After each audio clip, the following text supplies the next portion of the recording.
खुदावंद आपके साथ हो। खुदावंद यीशु मसीह की अंजील बामुताबिक मुक़द्दस यूहन्ना। ऐ खुदावंद तेरी तमजीद हो।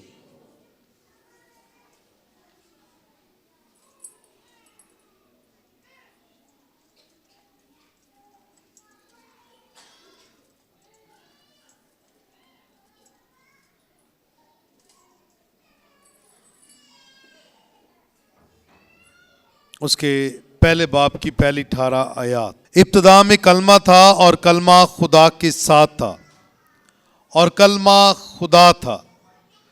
यही इब्तिदा में खुदा के साथ था, इसी से सब कुछ पैदा हुआ। एक भी चीज़ जो पैदा हुई उसके बगैर पैदा ना हुई। उसी में जिंदगी थी और जिंदगी इंसानों का नूर थी और नूर तारीकी में चमकता है और तारीकी ने उसे कबूल ना किया। एक आदमी आमजूद हुआ खुदा की तरफ से मुहर्सल, जिसका नाम यूहन्ना था। ये शहादत के लिए आया कि नूर की शहादत दे, ताकि सब उसके वसीले से ईमान लाएं। वो खुद तो नूर ना था, लेकिन नूर की गवाही देने के लिए आया था। हकीकी नूर वो था जो हर इंसान को मुनव्वर करता है।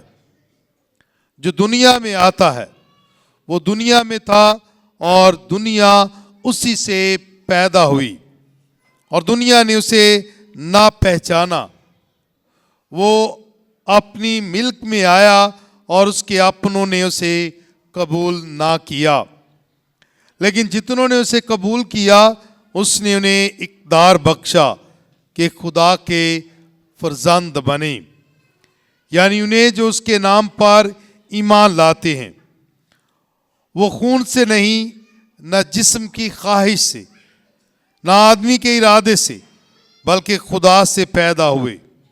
और कलमा मुतजस्सद हुआ और हम में सुकूनत पजीर हुआ और हमने उसका जलाल देखा, बाप के वहीद का जलाल, फजल और सच्चाई से मामूर। यूहन्ना इसकी बाबत शहादत देता है और पुकार कर कहता है, ये वही था जिसके हक में मैंने कहा कि जो मेरे बाद आता है वो मुझसे मुकद्दम ठहरा, क्योंकि वो मुझसे पहले था। उसकी मामूरी में से हम सब ने पाया, यानी फजल पर फजल, क्योंकि शरीयत मूसा की मार्फत दी गई, मगर फजल और सच्चाई यीशु मसीह से पहुंची। खुदा को किसी ने कभी नहीं देखा। खुदाए मालूद वहीद जो बाप की गोद में है, उसी ने मुनकशफ किया है। अंजील मुकद्दस के वसीला से हम सब की खताएं मुआफ की जाएं। मसीह में मेरे अजीजों, आज अगर हम अपनी सारी लतूरिया को देखें तो इसमें 3 नुकात सामने आते हैं। पहला नुक्ता 2023 को अलविदा कहना, शुक्रगुजारी के जज्बात के साथ। सारी बरक़ात और फ़ज़ाइल जो 2023 में खुदा ने हमें अता की, उनका शुक्रिया अदा करते हुए उसको अलविदा कहना, रुखसत करना। दूसरा, शुक्रगुजारी, ईमान, मोहब्बत और उम्मीद के साथ 2024 के साल को अपने दरमियान खुशामदीद कहना और उसका आगाज करना। और तीसरा नुक्ता है कि भाई मुकद्दसा मरियम खुदा की माँ है। इस पर गौर ख़ौस करने का मौका हमें सुबह भी मिलेगा, लेकिन क्योंकि इसका आगाज हो चुका है तो हम इन बातों पर ज़रा ध्यानो ज्ञान करें कि हम इतनी अहमियत और इतना ईमान के साथ हर दफ़ा ये नए साल की इबादत क्यों करते हैं। ये सिर्फ कैथलिक चर्चिस में ही हो रहा है कि हर मोमन चर्च के अंदर शब बेदारी की इबादत के लिए इकट्ठे हुए हैं ताकि खुदा बाप का शुक्रिया अदा कर सकें सारी बरकत, सारे फजाइल, सारी नेमतों के लिए। और बड़ी तफसीलन हमने छोटा सा जो मश्क आपके सामने जो अदा की है, हर एक चीज़ को बयान करके ताकि समझ आए कि हमारी ज़िंदगी में ये दिन भी अहम है। जो दिन, जो लम्हा, जो घड़ी हम गुजारते हैं वो हमारे लिए अहम है, हमारे लिए अहम है और वो खुदा के फजल में, खुदा की मर्जी के मुताबिक हमें गुजारनी चाहिए। आज की अंजील मुकद्दस, ये अंजील इक़्तिबास हमने क्रिसमस यानी शब बेदारी की रात 24 की रात को भी पढ़ा था और बल्कि सुबह क्रिसमस की सुबह भी पढ़ा ख़ास तौर पे, और आज भी पढ़ रहे हैं और हो सकता है कल भी हम इस पर ही ध्यानो ज्ञान करें। तो इसमें एक आयत बड़ी अहम, बल्कि सारी आयत ही बहुत अहम है, लेकिन आज अपने मौजू के मुताबिक हम इस आयत को चुन लेते हैं और इस पर गौर व खौस करते हैं। वो है कि उसने हमें फजल पर फजल अता किया। फजल पर फजल, इस आयत को चुन लेते हैं। उसकी मामूरी में से हम सब ने पाया, यानी फजल पर फजल, फजल पुर फजल नहीं, फजल पर फजल। और जब ये बाइबल मुकद्दस के मुताबिक इस आयत की तफसीर की जाती है, तशरीह की जाती है, तो बाइबल के माहिरीन फजल पर फजल की तशरीह करते हैं कि ये खुदा का फजल हम पर आबशार की तरह निशावर होता रहा, आबशार की तरह हम पर बरसता रहा।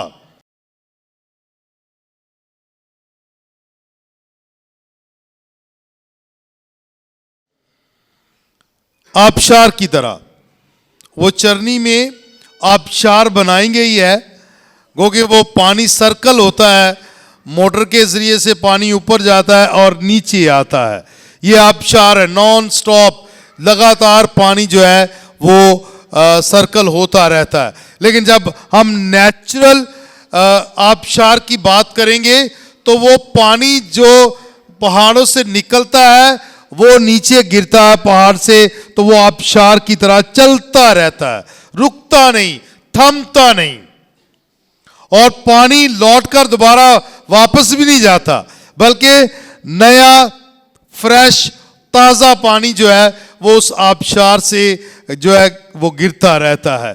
तो खुदा का प्यार, खुदा का फजल, खुदा की मोहब्बत, खुदा का रहम और खुदा की सारी बरकत जो है वो 2023 के साल में आबशार की तरह हम पर बरसती रही। मेरा तो ईमान ये है भाई। और सबसे बड़ा फजल उसने क्या दिया कि उसने हमें मुकद्दसा मरियम जैसी हस्ती अता की, वो बंदी अता की जिसने कहा मेरे लिए तेरे कौल के मुआफिक हो, जिसके वसीला से खुदा हमारे दरमियान आया, सुकूनत पजीर हुआ। सबसे बड़ा फजल।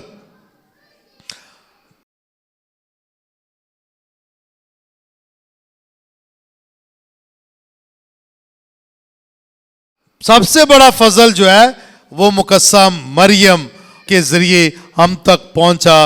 वो खुद खुदा है, जो रहीम है, जो मेहरबान है, जो नजात दहिंदा है, जिसकी खुशखबरी, जिसके बारे में पेशनगोइयाँ जो है हुई हैं। तो सबसे बड़ी शख्सियत जो वो है मुकद्दसा मरियम। फजल पर फजल खुदा हम पर निशावर करता रहा। उसने हमें ये अता किया उसके बाद जाहिरन इस बात का इकरार करते हैं कि भाई उसने अपना इकलौता बेटा बख्श दिया। ये बेटा कलमा था। कलमा इब्तिदा में कलमा था, कलमा खुदा के साथ था और कलमा खुदा था। वही कलमा मुतजस्सद हुआ और हम में सुकूनत पजीर हुआ। वही कलमा जो खुदा था वो मुतजस्सद हुआ है, यानी इंसान बना है। तो जब वो कलमा जो खुदा था मुतजस्सद होता है, इंसान बनता है और मरियम से पैदा होता है, तो उस कलमा की मां कौन कहलाती है? मरियम। मरियम तो मां, इसलिए हम आलमगीर कलीसिया के साथ मिलकर मुकद्दसा मरियम खुदा की मां की ईद मनाते हैं, क्योंकि खुदावंद यीशु मसीह कलमा था, खुद ही खुदा था और वही इंसान बनकर मरियम से पैदा होता है। और जब मरियम यीशु को जन्म देती है तो इस लिहाज से वो उसकी मां कहलाती है, तो हम उसे खुदा की मां कहकर पुकारते हैं, खुदा की मां कहकर पुकारते हैं। तो इतना बड़ा फजल, इतना बड़ा रहम हम पर हुआ है कि हम गुनाहगारों के लिए खुद खुदा इंसान बनकर चरनी में पैदा होता है, चरनी में पैदा होता है। तो ये सारी बात, तो जो खुदाए मलूद वहीद जो बाप की गोद में है, वो जो बाप की गोद में है वही इंसान बनकर मरियम की गोद में आ गया, मरियम की कोख में आ गया और पैदा होकर मरियम की गोद में आ गया, मरियम के आंगन में आ गया। अब उसे देखें, यह फजल है, यह रहम है जो खुदा ने दिखाया है, यह रहम। इसलिए फजल पर फजल खुदा ने हम पर निशावर किया है, उसकी मामूरी में से हमने पाया फजल पर फजल। खुदा लगातार अपने फजाइल हम पर निशावर करता आया है, इसलिए हम आज इस काबिल हुए हैं कि हम शुक्रगुजारी कर सकें, शादमानी के साथ खुदा के नाम को जलाल दे सकें।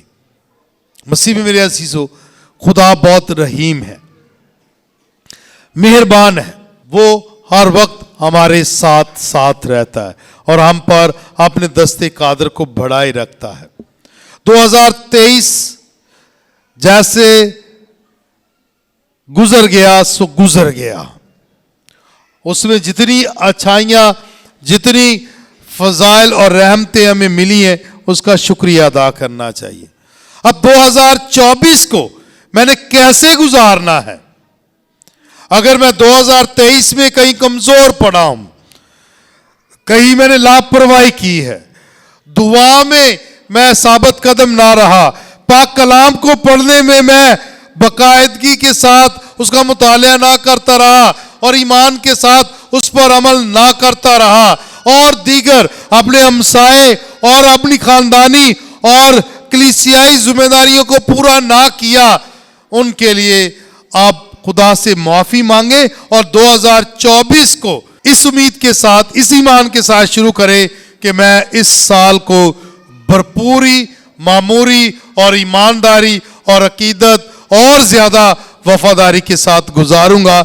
मरियम का मिजाज अपनाकर, यस्सु का मिजाज अपनाकर, पाक खानदान का मिजाज अपनाकर, पाक खानदान की रूहानियत को अपनाकर मैं इस 2024 के साल को जीऊंगा, गुजारूंगा, ताकि खुदा खुश हो और वो भी कहे कि तू मेरा प्यारा बेटा है, तू मेरी प्यारी बेटी है, तू मेरे हुक्मों पर अमल करती है और मैं तुझे बरकत और फजाइल से नवाजता हूं।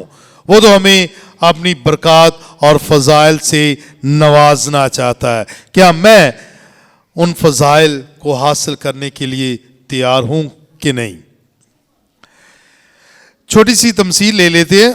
दो लड़के एक जॉब के लिए इंटरव्यू, एक जॉब है लेकिन दोनों इंटरव्यू देने के लिए जाते हैं। तो पहले जो लड़का था उसने भी बहुत मेहनत की, अच्छे मार्क्स लिए, अच्छी डिग्री हासिल की,